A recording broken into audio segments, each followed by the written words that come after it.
रखें सब पे नजर। लाइक करें, शेयर करें, सब्सक्राइब करें। Like, share, subscribe. नमस्कार, रोजाना खबर में आप सभी का हार्दिक स्वागत है। मैं हूं भास्कर विभूति। लगातार जिस तरीके से हम लगातार मेरठ की सरजमी पर ऐसे शख्सियत से आपको हम रूबरू करवाते रहते हैं, दिग्गज चेहरों से रूबरू करवाते हैं, ताकि आपको एक नजीर मिले कि आने वाले कल में आप उनकी नसीहत पे, उनके बताए मार्गों पे चले, ताकि देश से लेकर प्रदेश से लेकर शहर अच्छा हो। आपातकाल। भाइयों और बहनों, राष्ट्रपति जी ने आपातकाल की घोषणा की है। आपातकाल एक ऐसा शब्द है जिसे अंग्रेजी में इमरजेंसी। इंदिरा गांधी ने जो बीज बोया आपातकाल का, भारत के इतिहास के 75-76 साल की आज़ादी के वो पहला मौका था जब 25 जून की रात को, यानी 25 जून की रात और 26 मिड में जिस प्रकार से अचानक राष्ट्रपति से साइन कराकर देश में आपातकाल लगा दिया गया, इमरजेंसी लगा दी गई। तमाम उस दौरान विपक्ष के नेताओं को, आरएसएस के लोगों को जेल में डाल दिया गया। वो विभत्स रूप वाकई भुलाया नहीं भूलता। तमाम लोग जो उस समय युवावस्था की दहलीज पर थे, उनको 6 महीने से लेकर 21 महीने तक जेल में रहना पड़ा। मीसा जैसे कानून लाद दिए गए। तमाम चीज़ों को लेकर एक समय ऐसा था जो देश में अत्याचार का एक बोलबाला था, जिसमें मीडिया को सेंसर कर दिया गया, पत्रकारिता को सेंसर कर दिया गया कि आप सरकार के खिलाफ कुछ नहीं लिख सकते। बस एक बात को लेकर कि इंदिरा गांधी को इलाहाबाद हाई कोर्ट ने अयोग्य घोषित कर दिया था, लिहाजा उन्हें प्रधानमंत्री पद से हटना था, क्योंकि मेंबर ऑफ पार्लियामेंट की सीट उनकी खतरे में थी। सवाल यह है कि जिस तरीके से देश की मजबूत पार्टी कांग्रेस ने आपातकाल लगाकर उस दौरान अपने डाउनफॉल की शुरुआत कर चुकी थी, क्योंकि आज वही कांग्रेस है जो लगातार 99 और 90 की सीट से ऊपर उठ नहीं पा रही है।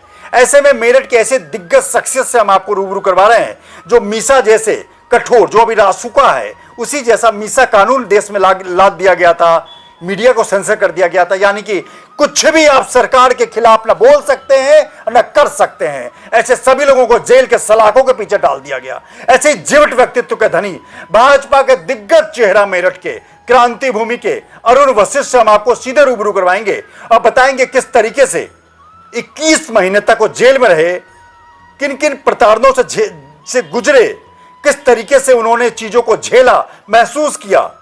लगातार उस परत दर परत इतिहास के पन्नों को पलटेंगे, ताकि आपातकाल जैसा रूप भारत फिर से दोबारा न देख सके।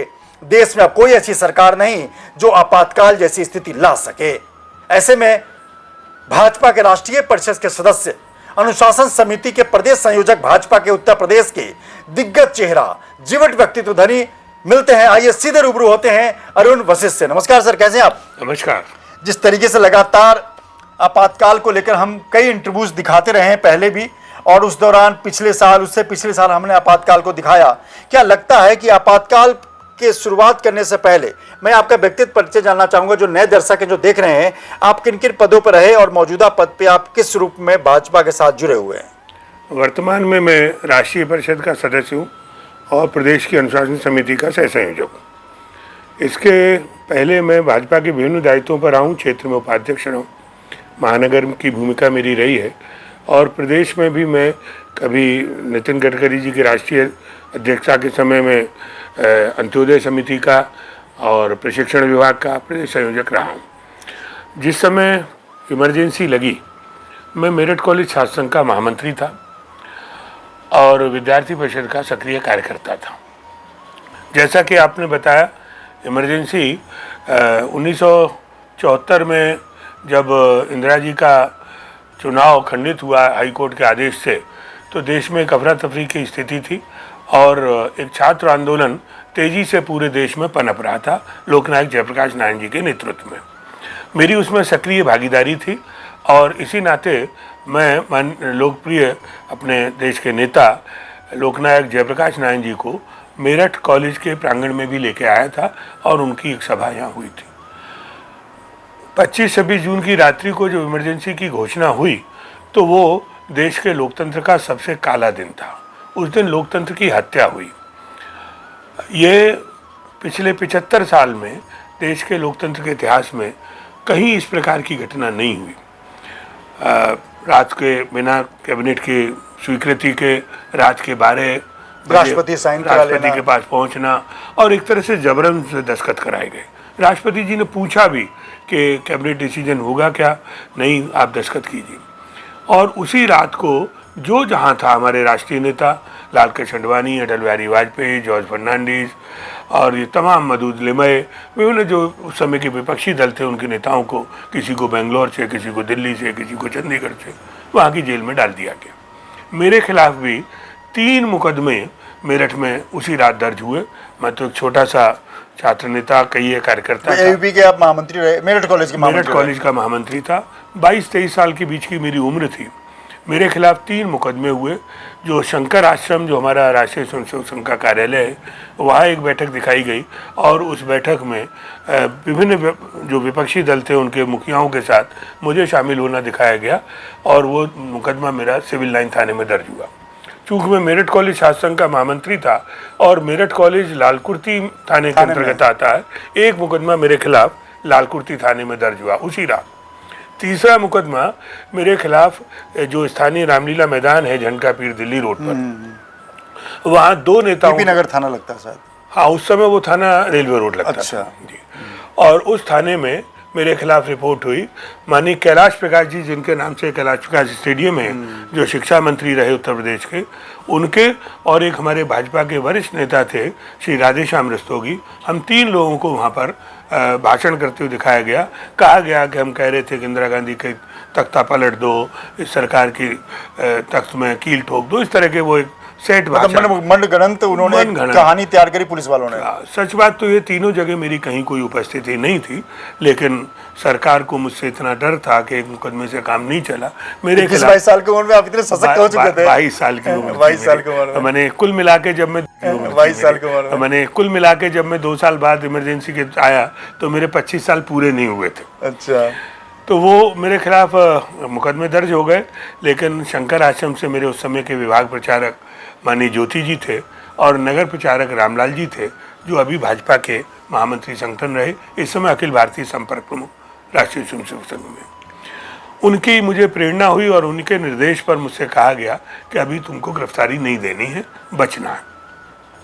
तो उन्हीं की व्यवस्था के अनुसार मुझसे जो वो काम लिया जाता था, अंडरग्राउंड साहित्य छपता था, उसका वितरण, लोगों से संपर्क करना और इधर उधर जाना, आधी रात को कहीं निकलना, सुबह कहीं निकलना, और मुझे जितने दिन मैं बाहर रहा उतने दिन मुझे एक अलग स्थान पर सोने की मेरी व्यवस्था हुई।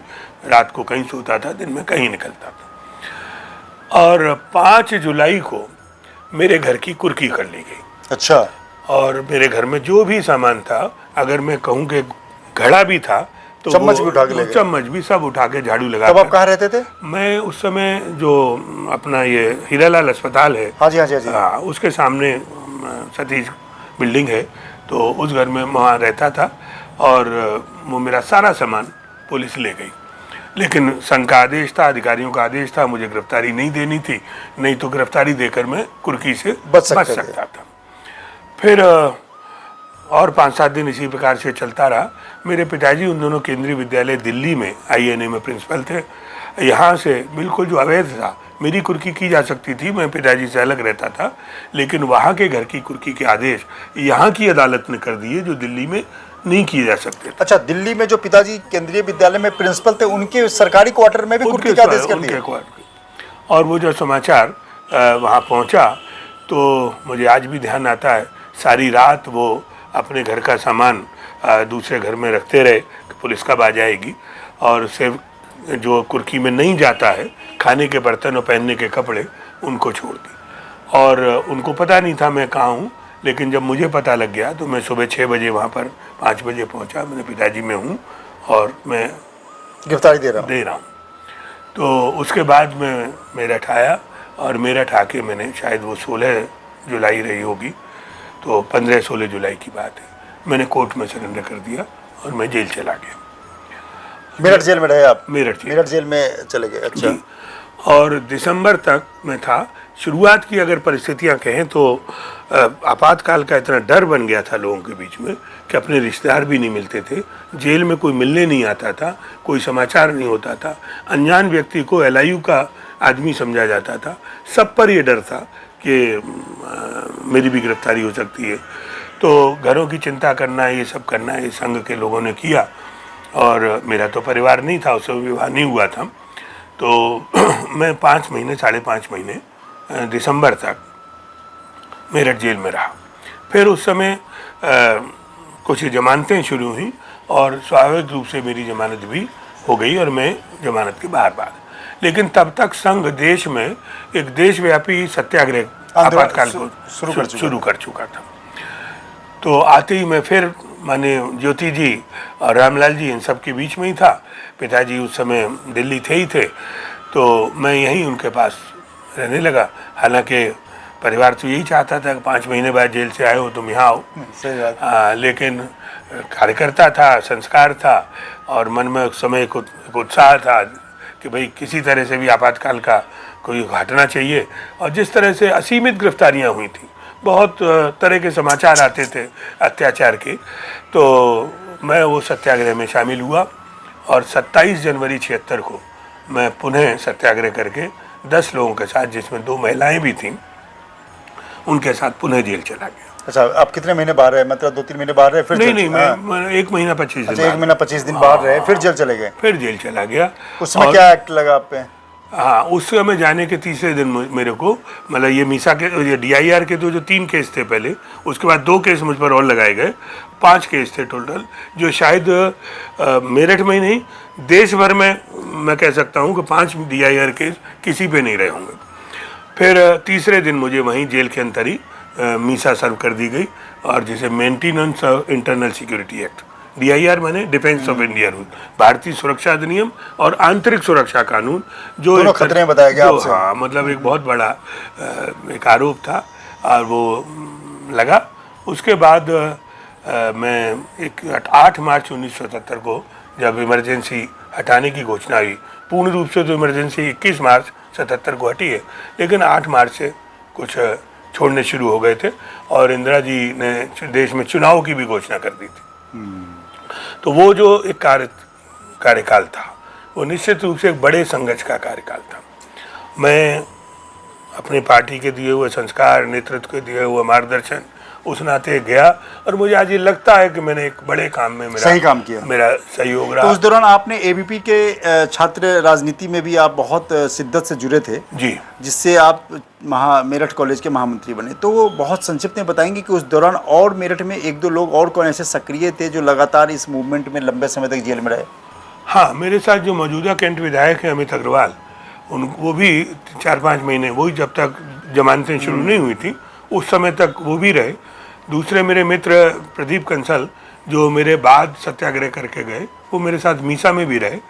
और कई और नाम हैं, वीरेन जी हैं, कैब वाले हैं, जन्मेजय चौहान हैं, प्रोफेसर ब्रह्मपाल सिंह हैं, लॉ के प्रोफेसर। जब आप एक सरकारी पृष्ठभूमि, फादर गवर्नमेंट जॉब में थे, सेंट्रल गवर्नमेंट में थे, तो आपने मेरठ कॉलेज में पढ़ाई की और आप मेरठ के रहने वाले हैं, तो कभी ये नहीं लगा कि कैसे आप छात्र राजनीति और संघ की राजनीति में कैसे उतर गए? देखिए, संघ का संस्कार तो मुझे बचपन से था, बचपन से मिला है और मुझे इनहेरिट हुआ है। मेरे पिताजी ने 1942 में संघ के संसद बने। ओके।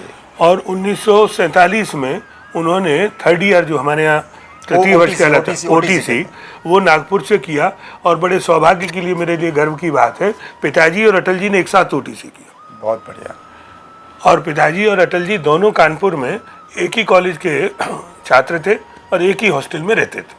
बहुत। और ये भी कह सकता हूँ कि संघ पर अभी तक उनके संघ के जो 100 वर्ष का कार्यकाल है, 3 बार प्रतिबंध लगा है।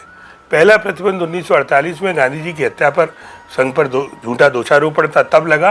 तब मेरे पिताजी 6 महीने के लिए जेल गए थे। अच्छा। वो 6 महीने फतेहगढ़ सेंट्रल जेल में रहे थे। बहुत बढ़िया। यानी कि जो क्रांति की अलग थी, जो खून था, वो पिताजी का अंदर दौड़ रहा था। आपातकाल में यदि मैं 1.25-2 साल जेल रह पाया तो संघ का को तो मैं देता ही हूँ उनका, लेकिन पिताजी का भी मुझे परोक्ष समर्थन था। मैं कह सकता हूँ कोई पिता, आज मैं पिता हूँ, मैं अपने 22 साल के बेटे को जेल नहीं भेज सकता हूँ। बिल्कुल सही बात। मेरी पूरी कोशिश होगी कि वो जेल न जाए, चाहे कितना ही बड़ा काम। और 1-2 दिन के जाने के लिए कोई बात नहीं, राजनीति में सब चलता है। लेकिन एक ऐसे समय में जेल जाना, इतने जान निकलने की कोई गारंटी नहीं, कोई अपील नहीं, कोई वकील नहीं, कोई दलील नहीं, कोई मिलने वाला नहीं, कोई आपातकाल एक ऐसा कानून ला दिया कि जो कुछ कोर्टें काम नहीं कर रही थी। जी, और मैं उस कष्ट की कल्पना करता हूँ जो मेरे परिवार ने उस समय सहा होगा। मुझे अपने कष्ट की कोई चिंता नहीं। माताजी भी वहीं दिल्ली रही? नहीं, माताजी भी वहीं थी। पिताजी और माताजी दोनों शिक्षक थे, दोनों। लेकिन पिताजी उसके बाद दिल्ली से उनका ट्रांसफ़र फरीदाबाद हो गया था और वो मुझसे मिलने फरीदाबाद से आते थे। जो मीसा में मिलने का नियम था वो डीएम परमिशन देते थे। और डीएम के यहाँ सुबह 9 बजे तक आपको एक एप्लीकेशन लगानी होती थी कि आज मिलना है। 15 दिन में एक बार आधा घंटे की मुलाकात होती थी।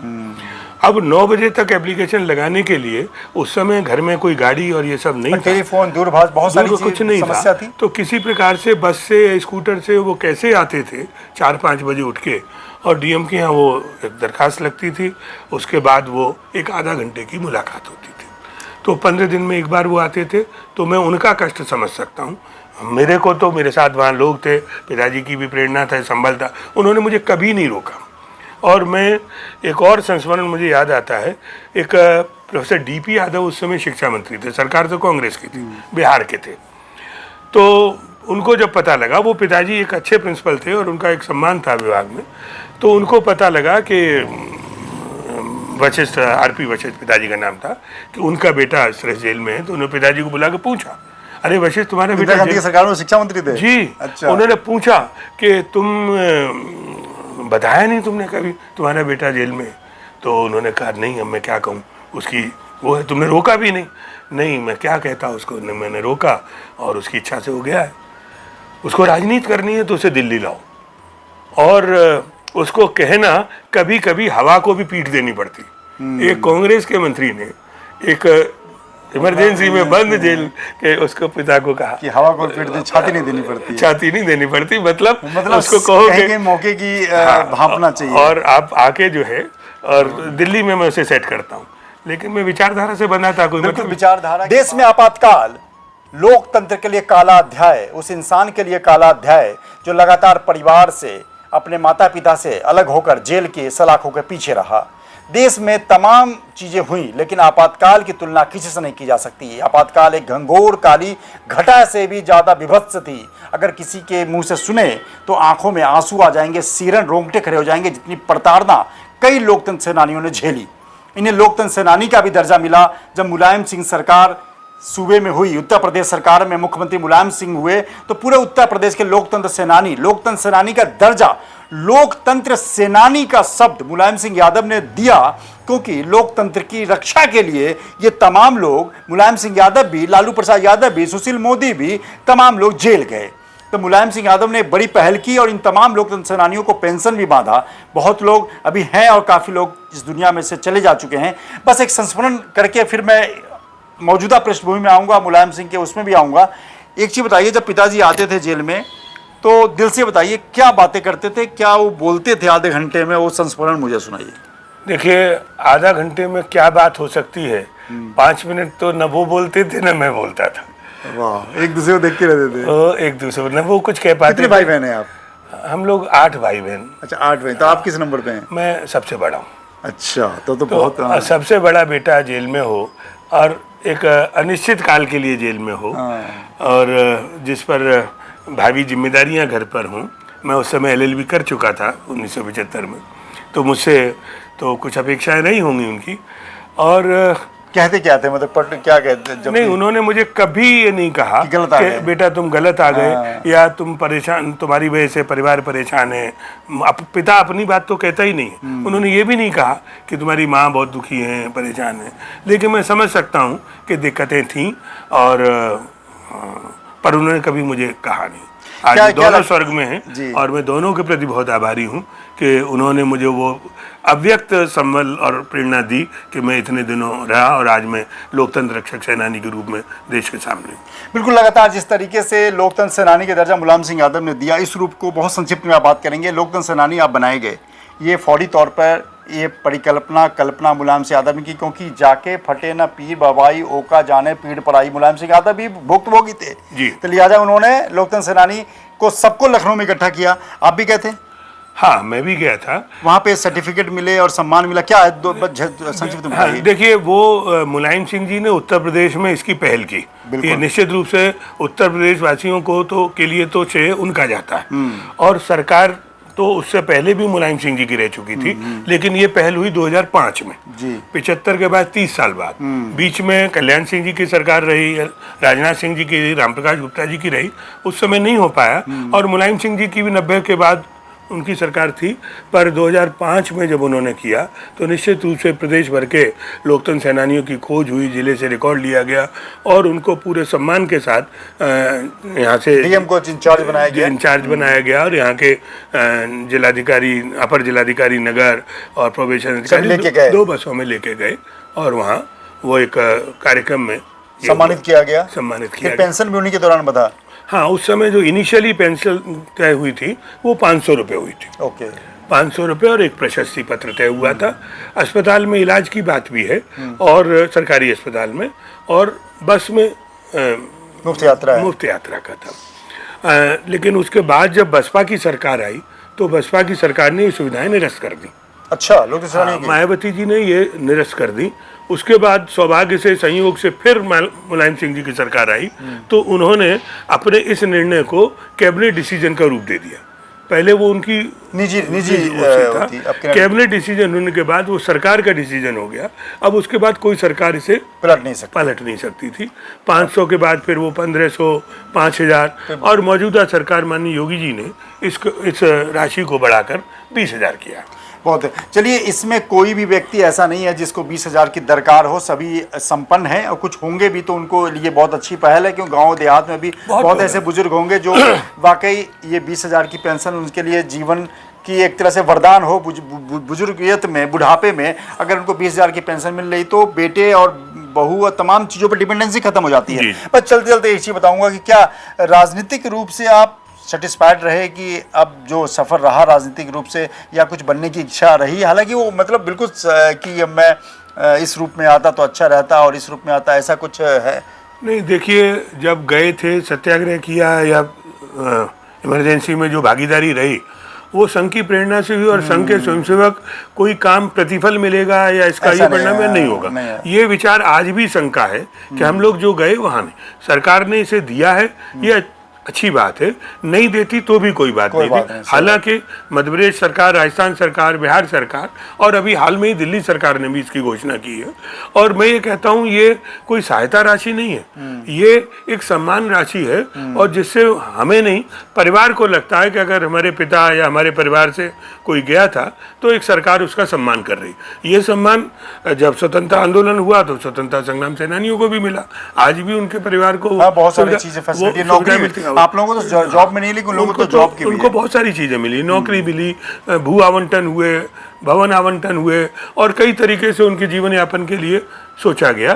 तो मुझे लगता है कि इसमें ऐसी बात नहीं है, पर उस समय का जो कार्यकाल था वो देश याद करे, नई पीढ़ी उसको समझे कि जो कुछ आज है, जिस लोकतंत्र के जो उस समय पर जो प्रहार हुआ था, मैंने कल्पना करिए कि मैं, आप पत्रकार हैं, आज हम लोग बड़े खुल के बात कर रहे हैं, पूछ रहे हैं, आप कुछ भी पूछ सकते हैं। बहुत चीजें तो देखता हूँ कि बिल्कुल सीधे प्रधानमंत्री को टैग कर दिया जाता है। जी, कुछ भी होता है, चैनल्स पे चल रहा है। 25 जून की रात्रि को जब ये घोषणा हुई आपातकाल, तो बहादुर शाह जफर दिल्ली पर ये सारे राष्ट्रीय अखबारों के, हमारा भी दफ्तर वही था, वो वहाँ सारे अखबारों की रात को लाइट काट दी गई।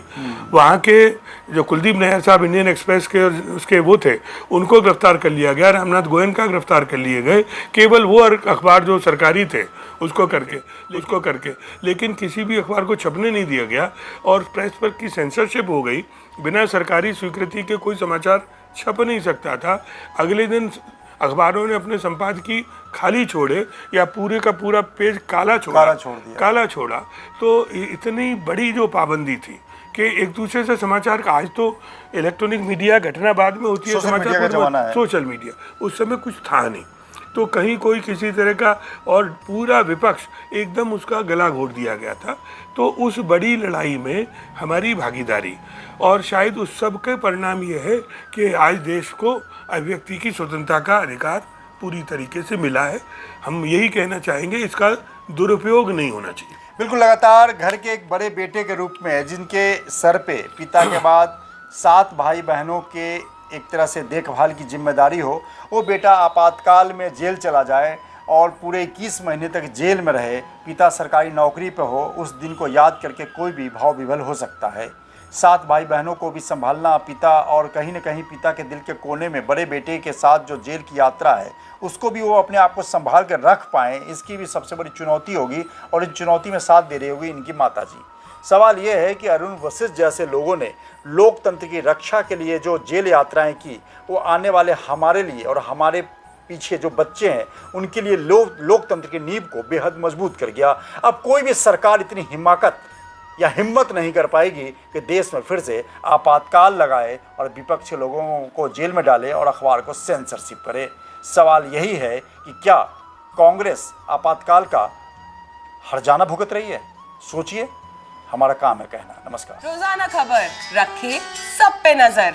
लाइक करें, शेयर करें, सब्सक्राइब करें। Like, share, subscribe.